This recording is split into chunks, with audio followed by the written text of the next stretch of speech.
Bismillahirrahmanirrahim. Assalamualaikum warahmatullahi wabarakatuh. Salam apresiasi majlis dan salam Malaysia Madani. Mencari timba si anak dara di bawah sarang burung tempur. Salam sembah pembuka bicara. Selamat datang untuk semua. Bersama saya lagi pada hari ini, Nur Syaza binti Elmi. Pada hari ini kita akan mengupas dengan lebih lanjut berkaitan masalah yang semakin hari semakin menjadi buah mulut dalam kalangan masyarakat di negara kita, iaitu isu kemahiran bahasa Melayu dalam kalangan kanak-kanak. Hari ini, ramai sahaja kanak-kanak yang kita jumpa di luar sana tidak mahir dalam berbahasa Melayu. Ini kerana kurangnya pendedahan dan juga penekanan oleh orang dewasa maupun ibu bapa tentang kemahiran berbahasa ini. Namun, dalam mendepani kemajuan teknologi yang semakin berkembang maju, kanak-kanak juga semakin didedahkan dengan penggunaan gadget dalam kehidupan seharian mereka, yang mana ia memberikan kesan kepada perkembangan kanak-kanak itu sendiri. Sememangnya, kalau kita lihat daripada sudut yang positif, pemberian gadget ini akan membantu kanak-kanak berkembang dari segi kemahiran bahasa luar, dari imajinasi kanak-kanak dan juga macam-macam lagi. Namun, sebaliknya ia juga memberikan impak yang sangat negatif terhadap perkembangan bahasa ibunda dalam diri anak-anak. Berdasarkan pengalaman saya sendiri, saya pernah terjumpa dan terdengar tentang sekumpulan kanak-kanak yang berada dalam lingkungan 4 hingga ke 6 tahun berkomunikasi antara mereka, yang mana apabila saya mendengarkan komunikasi mereka, saya amat terkejut kerana bahasa yang digunakan oleh mereka merupakan bahasa luar negara, iaitu bahasa negara jiran kita, bahasa Indonesia. Jadi saya amatlah terkejut sehingga saya memikirkan apakah faktor yang menyebabkan mereka sendiri pandai berbahasa luar lebih daripada bahasa kita sendiri. Jadi oleh itu, pada hari ini kita akan mengulas dengan lebih lanjut dan lebih mendalam, adakah kanak-kanak pada masa kini menguasai bahasa Melayu kita? Jadi semua pasti bertanya-tanya siapakah wanita-wanita yang ayu di sebelah saya ini. Jadi marilah kita berkenalan dahulu, kerana orang kata tak kenal maka tak cinta.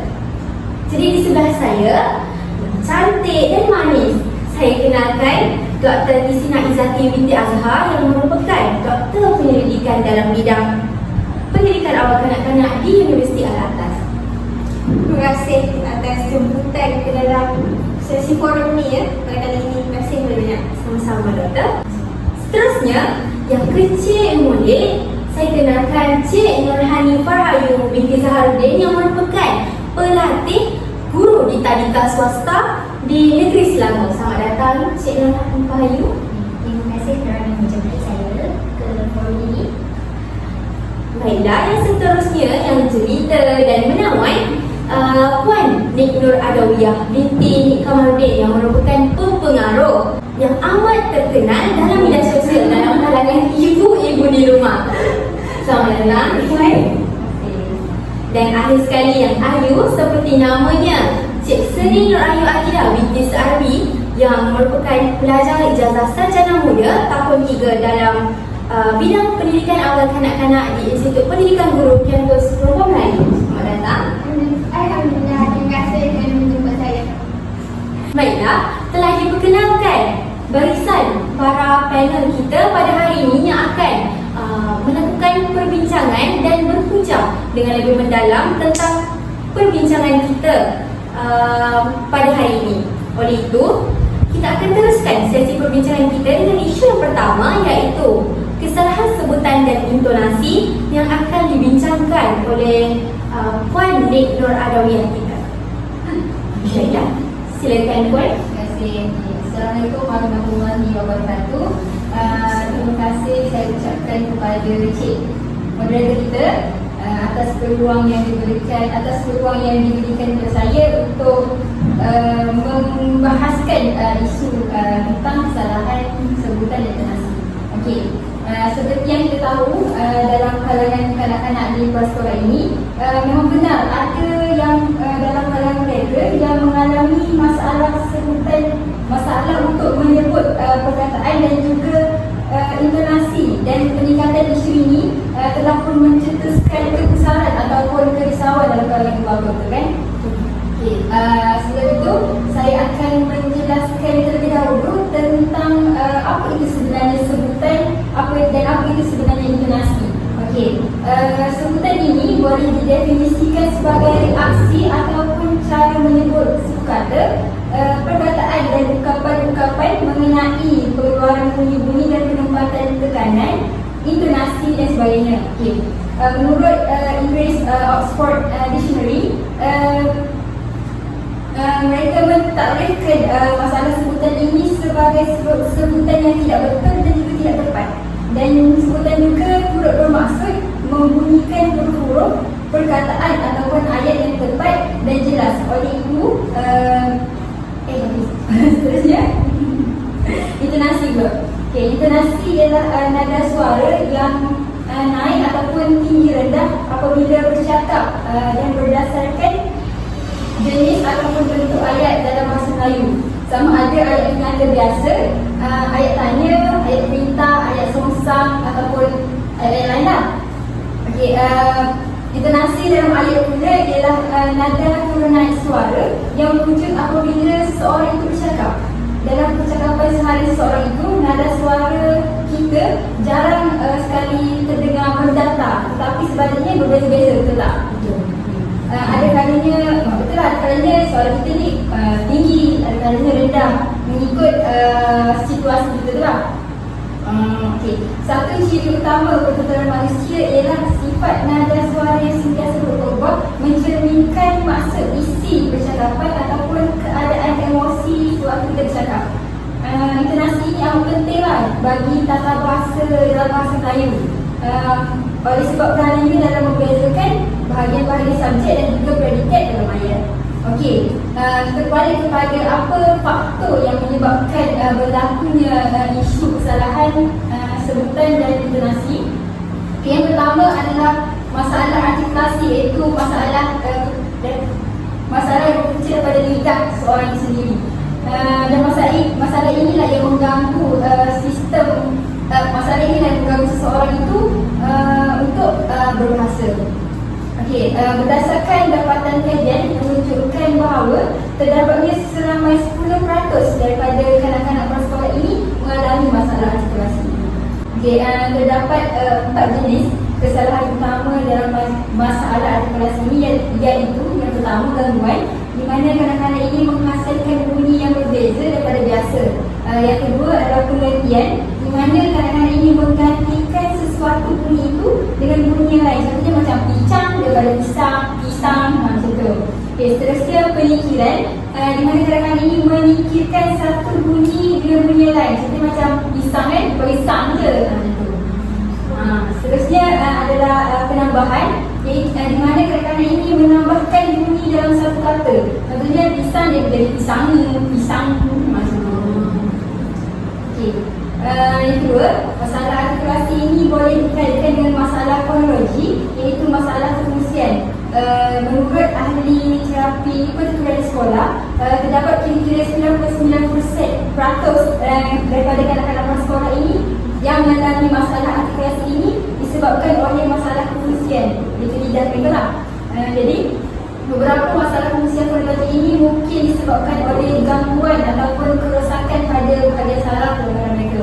Jadi perbezaan dalam pertuturan juga dikaitkan dengan persekitaran dan juga perubahan bahasa. Okey, disebabkan oleh faktor-faktor ini, maka tercetuslah maka masalah ini telah pun mendatangkan kesan kepada kanak-kanak sekolah.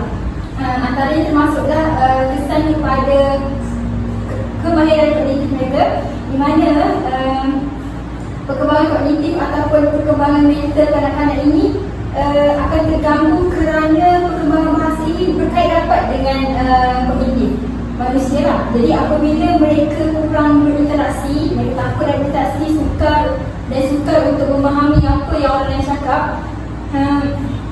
maka kuranglah kebolehan mereka untuk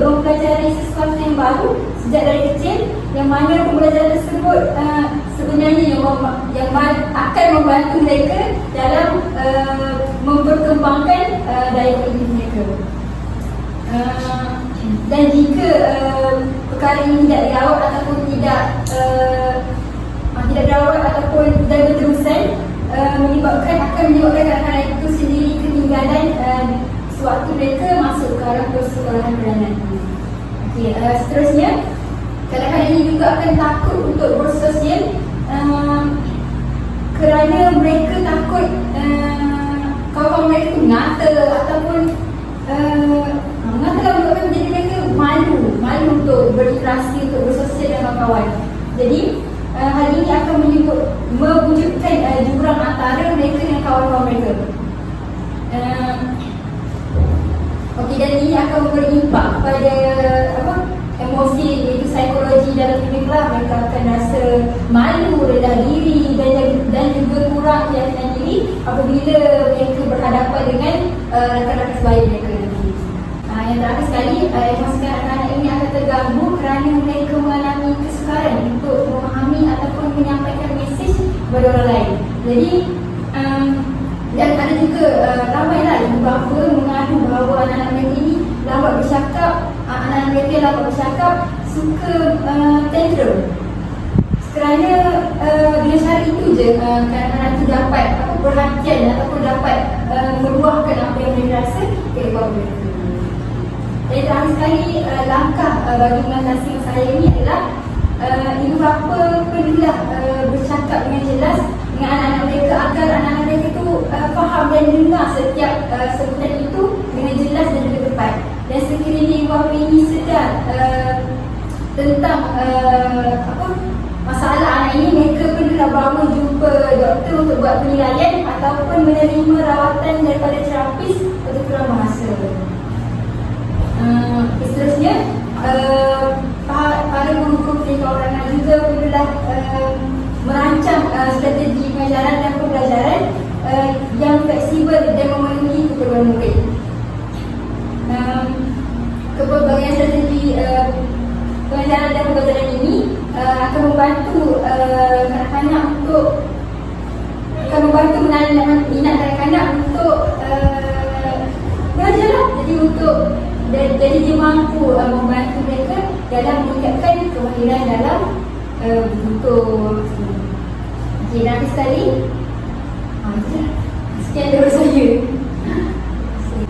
Baiklah, terima kasih kepada Puan Nurhada kita yang telah membincangkan atau mengeluarkan hujah tentang faktor-faktor dan juga kesan terhadap isu kesalahan sebutan dan intonasi kepada kanak-kanak dalam kemahiran berbahasa Melayu. Kita dapat lihat tadi antaranya adalah faktor masalah artikulasi kanak-kanak itu sendiri, yang mana ibu bapa seharusnya pekalah dan cakna terhadap masalah yang dihadapi oleh kanak-kanak itu sendiri. Jadi sebagai ibu bapa, mereka seharusnya mengambil tindakan awal dengan menghantar anak-anak mereka untuk mendapatkan rawatan di hospital yang terdekat dan sebagainya. Seterusnya, kita akan menjemput Cik Nur Hanifah kita untuk menerangkan atau menghujah tentang isu kesalahan tata bahasa dalam kemahiran berbahasa Melayu kanak-kanak. Silakan. Baik, terima kasih diucapkan kepada Cik Syazah, pengerusi forum kita pada hari ini. Jadi izinkan saya meneruskan sesi perbincangan kita. Sebelum itu, saya akan menjelaskan terlebih dahulu mengenai isu kesalahan bahasa yang akan kita fokuskan ialah kata ganti nama dan kata tugas. Jadi saya akan terangkan dulu apa itu kata ganti nama dan apa itu kata tugas. Kata ganti nama merupakan kata yang digunakan untuk menggantikan nama orang. Jadi seperti yang saya rasa ramai tahu, kata ganti nama terbahagi kepada 3 jenis, iaitu kata ganti nama diri pertama, kata ganti nama diri kedua dan kata ganti nama diri ketiga. Jadi kata ganti nama diri pertama digunakan untuk menggantikan nama diri orang yang bertutur. Seterusnya pula, kata ganti nama diri kedua digunakan untuk menggantikan nama diri orang yang pelajar bertutur atau pendengar. Dan akhir sekali, kata ganti nama diri ketiga digunakan untuk menggantikan nama diri orang yang diceritakan halnya. Dan orang yang diceritakan halnya tu tak ada dekat tempat kejadian. Contohnya macam kita cakap pasal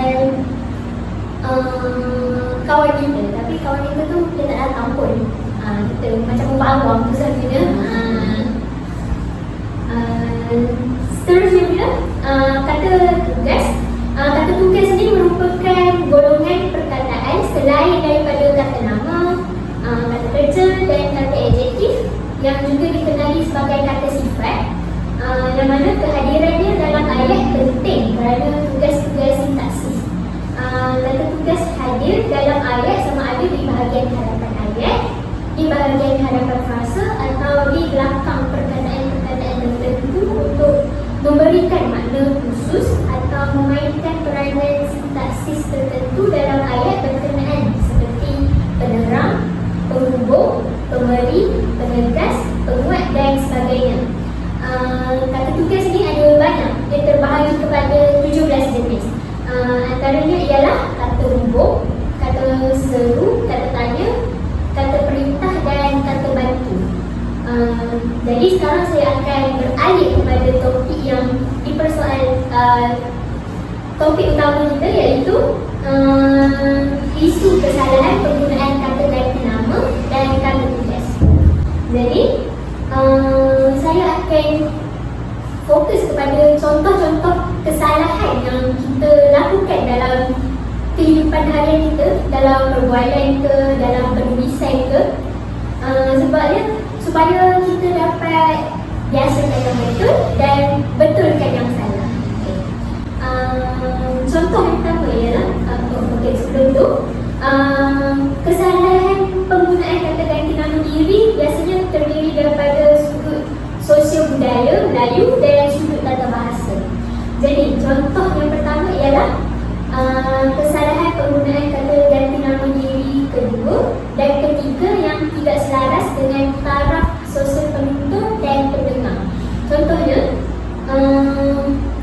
kita biasa dengar kanak-kanak lah selalunya sebab diorang tak berapa tahu dan diorang kurang pengetahuan berkenaan tata bahasa kan.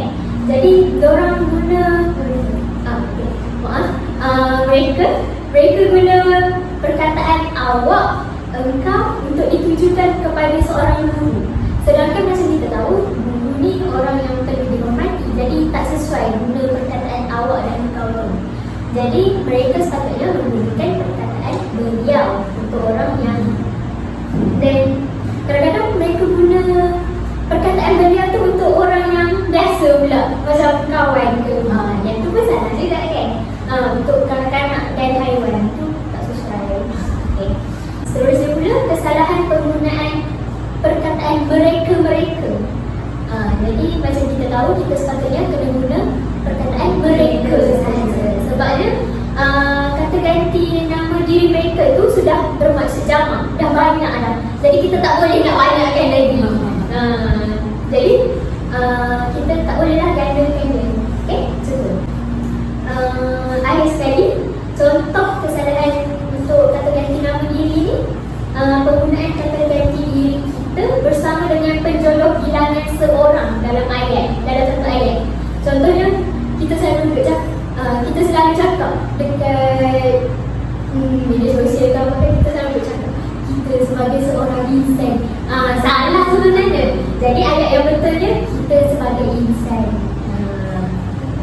Seorang tu tak boleh sebab kita tu dah ramai, lepas tu pergi guna seorang pula. Kan dah dari pelik tu. Okay. Jadi seperti yang saya cakapkan pada awal perbincangan tadi, topik yang kita fokuskan ialah isu kesalahan penggunaan kata nama dan kata tugas. Jadi sekarang saya akan fokuskan kepada aspek kesopanan, penggunaan kata nama dan kata ganti nama diri dengan kata tugas. Jadi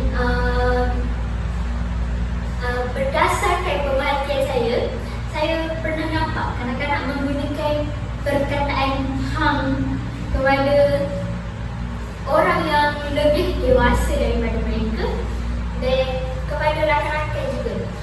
Sebenarnya perkataan ham ni agak kurang sopan, walaupun walaupun kita ada dalam ada dalam pertuturan harian kita dan ada dalam dialek negeri kita, iaitu negeri di sebelah utara. Biasanya orang dewasa lah guna kepada rakan-rakan mereka, tapi bila kanak-kanak guna ni, ia kedengaran seperti agak kasar. That's why. Jadi perkara ini mungkin berlaku disebabkan kanak-kanak terdengar penggunaannya daripada orang sekeliling, contohnya ibu bapa dan keluarga. Jadi untuk mengelakkan perkara ini berlaku, ibu bapa perlulah menggunakan kata ganti nama diri yang sopan apabila ada kanak-kanak yang turut mendengar perbualan tersebut. Ada disclaimer juga. Betul. Dan seterusnya pula, untuk kata tugas, saya juga pernah mendengar kanak-kanak menggunakan perkataan bodoh kepada rakan mereka sendiri. Rakan yang seperti kita tahu, ada kanak-kanak yang pandai, ada kanak-kanak yang agak kurang. Jadi biasalah kanak-kanak mereka main secara berkumpulan. Jadi semasa bermain tu, apabila ada yang macam kurang ada rakan mereka yang macam kurang tak pandai main kan. Jadi mereka akan terus cakap, kau ni bodoh lah, macam ni pun tak boleh ke, tak boleh main ke. Jadi jadi seperti yang kita tahu tadi, pada awal-awal tadi saya ada cakap, kata tugas ni termasuk dengan kata adjektif. Jadi kata adjektif yang digunakan oleh kanak-kanak tu sememangnya tidak patut digunakan. Jadi ini juga berkaitan dengan pengaruh daripada orang sekeliling. Jadi apa yang dapat saya simpulkan, orang sekeliling perlulah peka apabila bertutur. Mereka perlulah memilih perkataan yang sesuai apabila terdapat kanak-kanak yang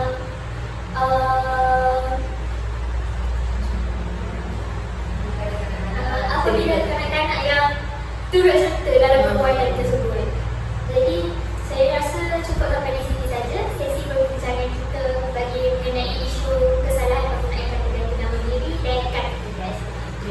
Terima kasih Cik dalam hari raya kita, yang mana saya sangat setuju dengan segala isi-isi yang telah diuraikan oleh Cik dalam hari raya kita, yang mana penggunaan kata ganti nama dalam komunikasi kanak-kanak itu sendiri perlulah dijaga, yang mana ibu bapa umumnya lah kerana ibu bapa ini merupakan individu yang lebih dekat dengan kanak-kanak. Jadi sebagai ibu bapa, kita seharusnya menjaga penggunaan bahasa kita supaya dapat mengelakkan kanak-kanak itu sendiri terikut dalam perbualan sehari mereka. Oleh itu, kita akan teruskan lagi kita punya sesi perbincangan isu dalam kemahiran bahasa Melayu ini dengan panel kita yang ketiga, iaitu Dr. Christina Izzati binti Azhar, yang merupakan seorang penyelidik, pensyarah penyelidikan dalam pendidikan awal kanak-kanak di Universiti Atas, dan untuk membincangkan tentang isu percampuran kod dan juga pertukaran kod. Silakan Doktor.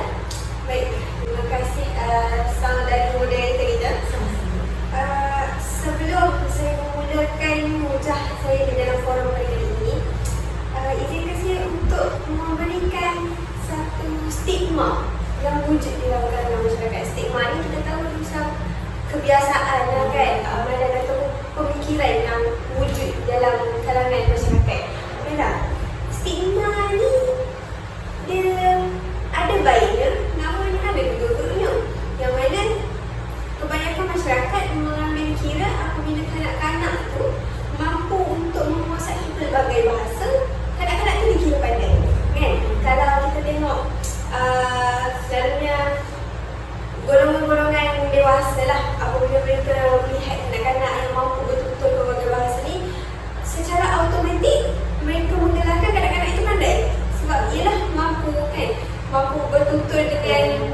jelas, dengan lancar kan. So jadi apabila wujudnya stigma ini, lebih banyak lebih ramai ibu bapa yang mula untuk menggalakkan anak-anak mereka untuk belajar pada bahasa. Jadi mulalah ibu bapa ini menghantar anak ke tuition, ke pusat-pusat pelajaran bahasa kan. Tak mustahil untuk kanak-kanak tu pada zaman kini lah terutamanya untuk menguasai bukan sahaja bahasa Melayu tapi juga bahasa Inggeris, bahasa Cina, Tamil, Mandarin dan sebagainya lah, termasuk juga dengan pelbagai lagi bahasa luar negara. Jadi melalui perkara ini kita dapat melihat satu isu utama yang berlaku dalam kalangan kanak-kanak dari segi kemahiran bahasa, iaitu isu pertukaran kod dan percampuran kod. Baiklah, di sini saya kemukakan dahulu definisi kepada pertukaran kod dan percampuran kod. Pertukaran kod ni dia lebih kepada, dia merujuk kepada mengubah, usaha untuk mengubah suatu perkataan tu kepada bahasa yang lain. Manakala kalau kita lihat definisi kepada percampuran kod pula, dia melibatkan gabungan beberapa bahasa di dalam satu kelompok ayat. Okay, dalam pertuturan tu mungkin kanak-kanak tu mencampurkan bahasa Melayu dengan bahasa Inggeris, mungkin dia mencampurkan Mandarin dengan bahasa Melayu. Banyaklah isu begitu yang berlaku pada zaman kini. Baiklah, pada masa yang sama, isu percampuran ataupun pertukaran kod ni dia bolehlah diklasifikasikan sebagai bahasa rojak, sebagai bahasa mudah lah. Okay? Jadi bahasa rojak ni dia tak terhad pada dua bahasa saja dalam satu pertuturan tu. Boleh jadi dalam satu pertuturan tu kanak-kanak tu bertutur dalam bahasa Mandarin, kemudian bahasa Melayu, kemudian bahasa Inggeris. Kita tak tahu. Tapi logik untuk perkara itu berlaku. Kerana zaman sekarang ni kanak-kanak banyak digedahkan dengan teknologi yang mempamerkan kepelbagaian bahasa. Memandangkan Malaysia mempunyai jaringan yang luas dengan negara-negara luar. Jadi apabila kita sedar yang mana ibu bapa berusaha untuk memantapkan kemahiran bahasa kanak-kanak ni, okay, banyak ibu bapa yang ambil inisiatif untuk menerapkan pembelajaran bahasa kepada kanak-kanak. Ia bagus, tak menafikan ia bagus kerana dia boleh meningkatkan kemahiran kanak-kanak untuk berfikir. Namun implikasi kepada pengajaran pelbagai bahasa ni, dia dapat menjejaskan kredibiliti kita sebagai rakyat Malaysia mengagungkan bahasa Melayu sebagai bahasa kebahasaan. Betul? Betul. Okay. Jadi bila wujudnya apabila kanak-kanak tu mempunyai apa orang kata ilmu terhadap pelbagai bahasa, mulalah kanak-kanak ni, ialah kanak-kanak kan, mereka masih lagi pada peringkat awal kurang mampu untuk mengawal pemikiran mereka. Jadi ada kebarangkalian untuk kanak-kanak tu mencampur adukkan semua bahasa yang mereka pelajari di dalam pertuturan mereka. Jadi perkara ini kita dapat melihat antara faktornya itulah dari segi pendidikan, yang mana ibu bapa sendiri berusaha untuk menerapkan pendidikan kepelbagaian bahasa dalam diri kanak-kanak sendiri. Tapi kita dapat juga lihat faktor lain yang mana berpunca daripada ibu bapa sendiri juga melalui pertuturan ibu bapa itu di rumah. Okey. Zaman sekarang ni kita tahu banyak ramai golongan-golongan ibu bapa yang berkahwin antara masyarakat pelbagai bangsa. Okay, ada masyarakat Melayu yang berkahwin dengan orang Cina, ada masyarakat Melayu yang berkahwin dengan bahkan orang luar negara, orang Amerika ataupun yang seangkatan dengannya lah. Yang mana, okay, bagi contoh kita lihat apabila ibu bapa tu adalah daripada keturunan Melayu dan keturunan Amerika. Okay, jadi sudah pasti di dalam lingkungan keluarga mereka akan menggunakan bahasa Melayu dengan bahasa Inggeris. Ya, betul. Jadi apabila berlakunya pertuturan yang pelbagai bahasa di dalam rumah itu sendiri, di dalam institusi keluarga itu sendiri, ia dijadikan amanat kepada kanak-kanak tu untuk mencampur adukkan bahasa yang dipertuturkan oleh ibu bapa mereka. Sebab ialah contoh kan, ibu bapa menjadi contoh kepada anak-anak. Jadi apabila berlaku ni isu ni, dia akan meningkatkan potensi kanak-kanak itu untuk sukar menguasai bahasa Melayu kita.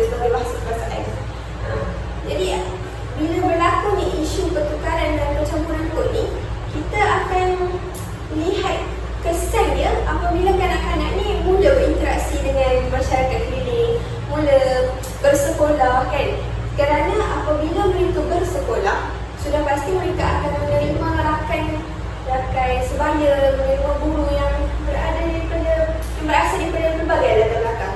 Jadi tidak semualah masyarakat sendiri mereka, komuniti mereka dapat menerima kanak-kanak ni dengan seadanya kan.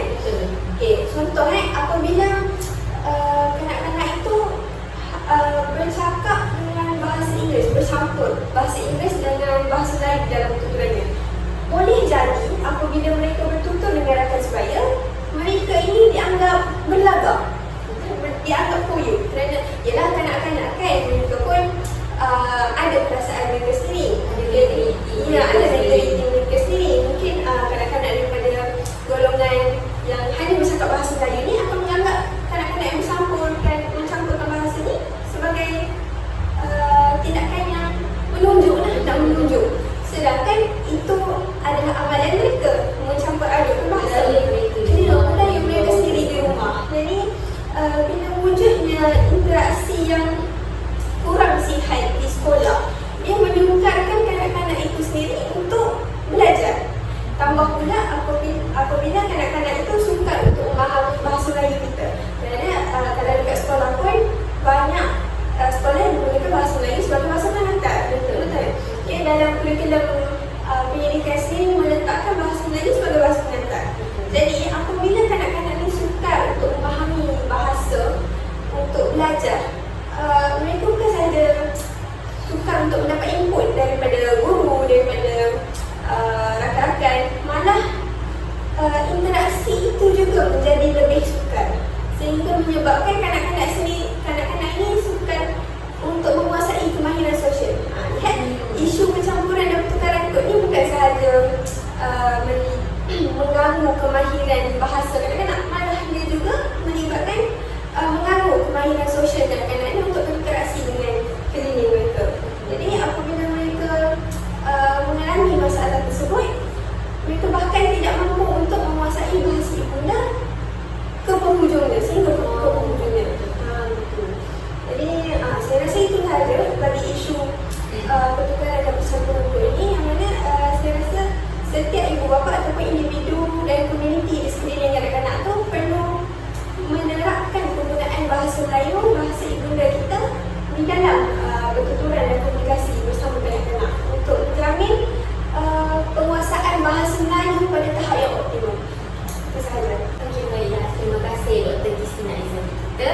Yang mana betul lah apa isi-isi yang dilalui mereka sebentar tadi, yang mana penerapan bahasa ibunda dalam kalangan kanak-kanak pada hari ini amatlah penting kerana ianya akan memberi kesan khususnya kepada sosial kanak-kanak itu sendiri, yang mana apabila kanak-kanak itu terasing daripada rakan-rakan mereka kerana menggunakan percampuran bahasa antara bahasa Melayu dan juga bahasa Inggeris di sekolah.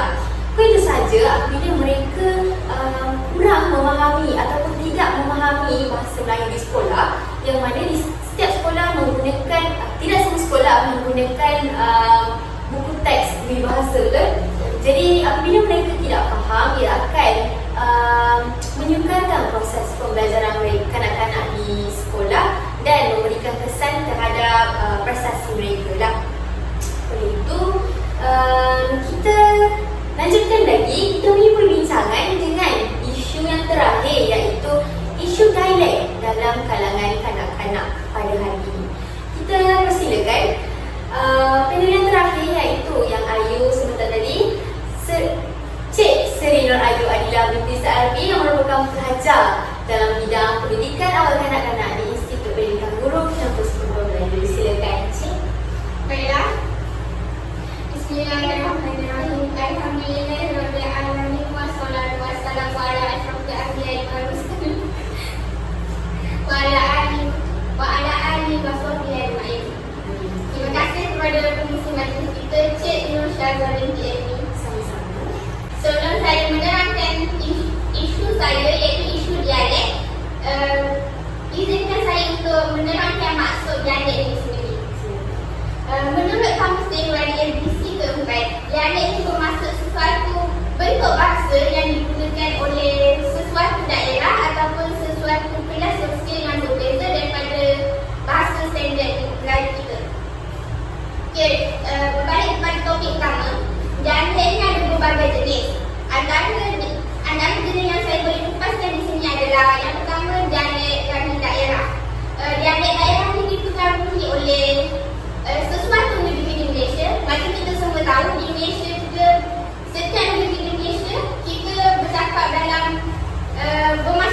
dialek mereka tersendiri. Contoh yang saya boleh bagi di sini adalah negeri kelahiran saya sendiri, negeri Perak. Kami orang Perak menggunakan perkataan bergolong dalam kehidupan seharian saya, kehidupan seharian kami lah, yang membawa maksud tidur. Panjang. Ya, panjang. Jenis dialek yang seterusnya adalah dialek sosial, iaitu akan boleh iaitu digunakan oleh sekelompok generasi tertentu atau macam kita semua tahu generasi remaja. Macam kita semua tahu remaja ni suka mencipta bahasa mereka sendiri kan. Jadi mereka ni selalu mencipta mewujudkan bahasa lain. Macam contoh yang saya boleh bagi adalah perkataan palau yang remaja-remaja zaman sekarang suka guna. Untuk pengetahuan kalian dan sekalian, palau ni membawa maksud perkataan dalam bahasa Melayu kita adalah pulau. Bukan pulau, tapi adalah memulaukan, iaitu mengampaikan seseorang seperti seseorang tu tak dekat situ. Dialek yang seterusnya adalah dialek sejarah. Dialek ini dipengaruhi oleh perbezaan zaman dalam kurun waktu tertentu lah. Dialek dan macam dialek zaman kini ni, dialek zaman kita sekarang berbeza sangat dengan dialek zaman Melayu Melaka dulu. Macam contoh yang saya boleh bagi adalah perkataan kirana yang saya dapat dari media sosial. Perkataan kirana ni membawa maksud kosakata daripada bahasa Melayu standard ni membawa maksud cantik lah. Kirana. Ya, kirana. Banyak lagi contoh yang bahasa klasik yang ada. Oh. Pernah ada lagi? Saya diam. Yelah betul lah, penadaran kan merupakan influencer di media sosial. Ya, betul. Okey, berbalik balik. Isu dia dekat sini, penggunaan dialek yang kerap ni telah yang menyebabkan kanak-kanak ni menormalisasikan bahasa mengikut pendengaran mereka sendiri melalui persertaan lah. Dan benda ni telah menyebabkan kanak-kanak ni menggunakan dialek dalam pertuturan mereka di sekolah, dalam pembacaan dan serta juga penulisan. Dan mereka ni juga suka untuk memahami bahasa standard kita, bahasa baku kita. Daripada sini ada banyak faktor lah yang menyebabkan penggunaan dialek yang kerap di sekolah dan juga di penulisan. Antara faktor yang pertama adalah ibu bapa. Ibu bapa ni lah menyebabkan faktor utama dia. Disebabkan ibu bapa dan ahli keluarga yang tidak menggunakan bahasa Melayu standard dalam pertuturan di rumah, kanak-kanak ni akan mudah terlibat. Sebab kawasan di rumah ni merupakan kawasan untuk kanak-kanak membesar dan kanak-kanak ni lebih meluang. Dia lebih meluangkan masa yang lama dekat rumah lah berbanding di sekolah dia. Dan ini telah mempengaruhi budak kanak-kanak untuk bercakap dalam dialek yang ibu bapa mereka tuturkan. Macam saya cakap tadi, setiap negeri kita ni ada dialek masing-masing. So, jadi mereka selalunya menggunakan dialek negara di negeri mereka lah. Kesannya kanak-kanak ni tak boleh nak faham bahasa Melayu standard dan dia akan mencampurkan dalam penulisan mereka. Dan faktor yang seterusnya juga bahan hiburan yang digunakan kepada kanak-kanak. Bahan hiburan di Malaysia ni, dia bahan hiburan yang tidak menggunakan bahasa Melayu standard ni akan mempengaruhi kanak-kanak kerana kanak-kanak ni lebih suka melihat kartun dan sebagainya kan. Saya boleh bagi satu contoh. Macam sebelum ini, saya ada melihat satu kartun keluaran Malaysia yang disediakan di TV2 lah, yang bertajuk Super Squad. Saya tak tengok benar-benar cerita ni, tapi yang saya tengok ada salah seorang watak perhubungan dalam kata itu, dia menggunakan dialek Kelantan. Dan itu, benda itu bukan akan mempengaruhi kanak-kanak tersebut. Dialek Kelantan dalam kartun. Ya betul. Saya pun terkejut. Ia merupakan satu benda yang baru. Tak tahu. Ilmu baru lah kita pada hari ini. Kesedaran baru betul. Jadi sebenarnya penggunaan dialek ni bukanlah teruk, dia bagus sebenarnya sebab dia boleh mengingatkan kita tentang asal usul dari mana kita datang. Budaya ni. Betul. Tapi dialek ni juga, penggunaan dialek yang tidak mengikut situasi ni juga telah beri kesan negatif kepada kanak-kanak.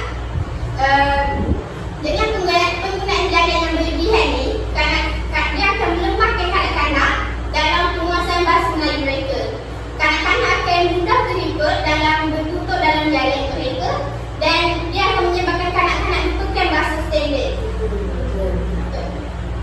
Kanak-kanak dia akan jadi lebih suka dan dia akan mempengaruhi kehidupan mereka di kelas persekolahan mereka untuk contoh macam untuk menulis dan tulisan dan ayat mereka. Mana tahu mereka tercampur dialek, mereka tak perasan kan? Waktu mereka mengeja. Betul. Selain itu juga, dialek ini juga telah menjadikan mutu bahasa Melayu dalam lisan dan tulisan kita merosot. Macam saya cakap tadi, bila kanak-kanak tu bercakap dalam bahasa Melayu dan ditambahkan dialek ataupun menulis dalam bahasa Melayu tapi ditambahkan dialek negeri lain, dia akan menyebabkan mutu standard bahasa Melayu kita akan jadi merosot.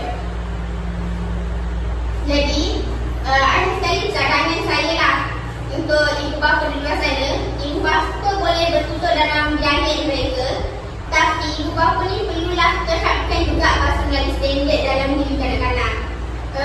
Hal ini supaya kanak-kanak ni dapat bezakan situasi mana yang mereka boleh gunakan dialek dan situasi mana mereka kena gunakan bahasa standard. Macam mereka boleh je bercakap dalam dialek mereka tapi hanya di rumah. Bila di sekolah kena guna bahasa standard dan kita. Itulah. Baiklah, terima kasih kepada Cik Sri Nuraini kita yang telah menguraikan isu dialek dalam kanak-kanak. Yang mana pada pandangan saya, isu dialek ini merupakan isu yang besar dalam dan isu yang isu yang biasa dalam kelompok masyarakat. Yang mana seperti yang kita dengarkan tadi, isu dialek sosial ataupun isu lebih mudahnya isu dialek Gen Z, dialek remaja yang sesetengah masyarakat tak tahu tentang kewujudan bahasa tersebut. Seperti perkataan palau tadi ataupun apa yang saya tahu perkataan pisang yang remaja pada hari ini yang memasukkan pisang yang mana remaja pada hari ini memasukkan pisang itu sebagai bosan, sedangkan sebenarnya perkataan pisang itu adalah buah-buahan. Jadi dialek itu isu dialek ini adalah perkara yang perlu dan amat perlu dititik beratkan oleh semua pihak agar tiada lagi masalah-masalah kesalahan bahasa yang digunakan dalam pertuturan, komunikasi dan juga penulisan di sekolah lah. Jadi sebelum kita menutup tirai perbincangan kita pada hari ini, saya akan membuka soalan kepada para penonton di luar sana untuk bertanyakan tentang isu-isu yang telah dibincangkan pada hari ini. Dipersilakan. Okey, kita ada soalan daripada penonton di sana. Silakan. Baiklah, Assalamualaikum warahmatullahi wabarakatuh dan salam sejahtera. Saya ingin menunjukkan soalan kepada soalan ini saya rasa fokuskan kepada Cik Sri. Ia berkaitan dengan dialek. Okay, soalan saya bunyi begini. Sekiranya seorang guru tu dihantar ke kawasan pedalaman Sabah ataupun Sarawak. Sebab kita tahu Sabah dan Sarawak ni mereka mempunyai dialek ataupun logat mereka masing-masing.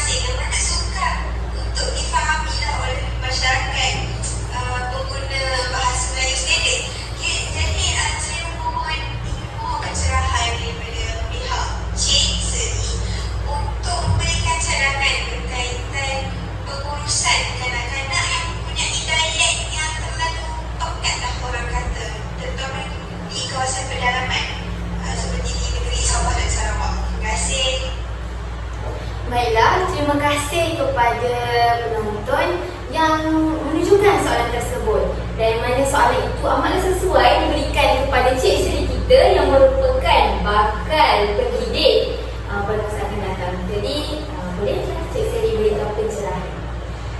Baiklah, terima kasih.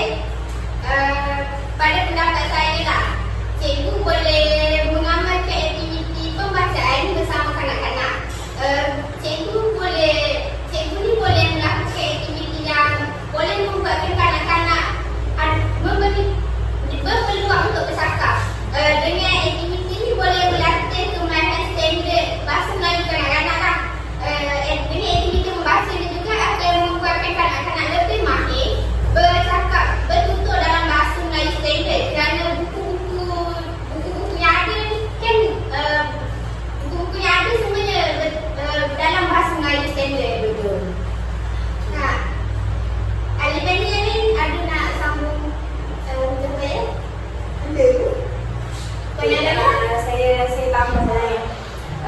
Mungkin pada peringkat awal para pendidik boleh menjalankan aktiviti yang menggunakan kosakata yang mudah dengan maksudnya menunjukkan melakukan sisi pembelajaran itu menggunakan perkataan yang mempunyai suku kata yang mudah untuk difahami dan disebut oleh kanak-kanak itu sendiri. Sebab kita nak apabila kita bercakap berkaitan dialek, kita memfokuskan sebutan yang terlebih dahulu. Kita memfokuskan cara dia menyebut berbanding daripada pemahaman kanak-kanak itu sendiri. Jadi kita bergerak langkah demi langkah lah. Bermula dengan langkah yang paling mudah kepada pemahaman pada peringkat institusi. Itu sahaja. Okay, baiklah, saya harap pencerahan itu sesuailah dengan jawapan, mampu menjawab soalan pendidik sebentar tadi. Kita buka soalan yang kedua. Okey, terdapat ada seorang penonton nak tanyakan soalan, silakan. Assalamualaikum warahmatullahi wabarakatuh. Nama saya Sarah. Saya dari MPJKM Universiti Ibrahim dari Johor. Saya nak mohon pandangan daripada Presiden panel kita ni berkaitan dengan isu penggunaan kata ganti nama diri yang kasar dalam kalangan adik-beradik di rumah. Pencerahan. Terima kasih. Baiklah, terima kasih. Cik saran kita ya. Okey, jadi kita mohon daripada mana-mana panel untuk memberikan pencerahan berkaitan isu panggilan dalam kalangan ahli keluarga, betul? Jadi memandangkan saya yang telah mengumpaskan tentang isu ini, jadi saya akan jawab persoalan yang diutarakan. Jadi sebenarnya saya sendiri pun dalam kalangan keluarga jarang sekali menggunakan kata ganti nama diri atau panggilan yang agak sopan. Biasalah sebab kita terlalu mementingkan kemesraan, jadi terlalu selesa. Ya, kita dah terlalu selesa kan.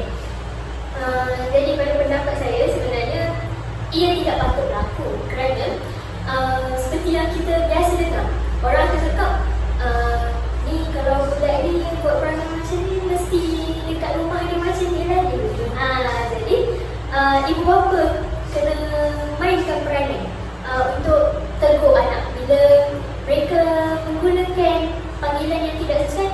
Tegur abang kena panggil adik kena panggil abang, jangan weh macam tu. Jadi supaya bila kanak-kanak berinteraksi dengan orang luar, mereka tak lakukan perkara yang sama. Jadi ada benda yang nampak. Okey, saya tambah sedikit lah tambah untuk kali kedua. Bila kita melihat pada konteks adik-beradik ataupun keluarga, institusi keluarga, penggunaan kata ganti nama diri ni penting sebagai untuk menunjukkan tanda hormat. Bila yang kecil memanggil adik-beradik mereka yang lebih tua dengan gelaran abang atau kakak, itu sedikit sebanyak dapat mewujudkan rasa hormat dalam diri kanak-kanak itu sendiri, supaya pada masa akan datang dia dapat mengelakkan isu-isu pergaduhan untuk terus berlaku dan berlarutan dalam kalangan institusi keluarga itu sendiri. Jadi perkara ini penting untuk mengekalkan keharmonian ataupun keamanan dalam interaksi dan komunikasi dalam kalangan keluarga itu sendiri. Kerana ialah keluarga kan, itu je yang kita ada. Jadi hubungan yang baik itu perlu dikekalkan dengan penuh kemesraan, kesopanan, kesantunan dan sifat hormat menghormati sesama sendiri. Baiklah. Saya rasa penjelasan dan pencerahan daripada kedua-dua panel kita amatlah sangatlah bertepatan dengan soalan yang telah diutarakan, di mana kita seharusnya perbetulkan yang salah dan biasakan yang betul supaya kita dapat menormalisasikan suatu budaya yang akan mengekalkan bahasa ibunda kita dalam kalangan kanak-kanak. Jadi sebagai penutup, saya dapat menyimpulkan bahawa keempat isu sebentar tadi memainkan peranan yang penting untuk membudayakan bahasa kebangsaan kita khususnya dalam kalangan kanak-kanak. Jadi kita tutup perbincangan forum kita dengan wabillahi taufiq wa hidayah. Wassalamualaikum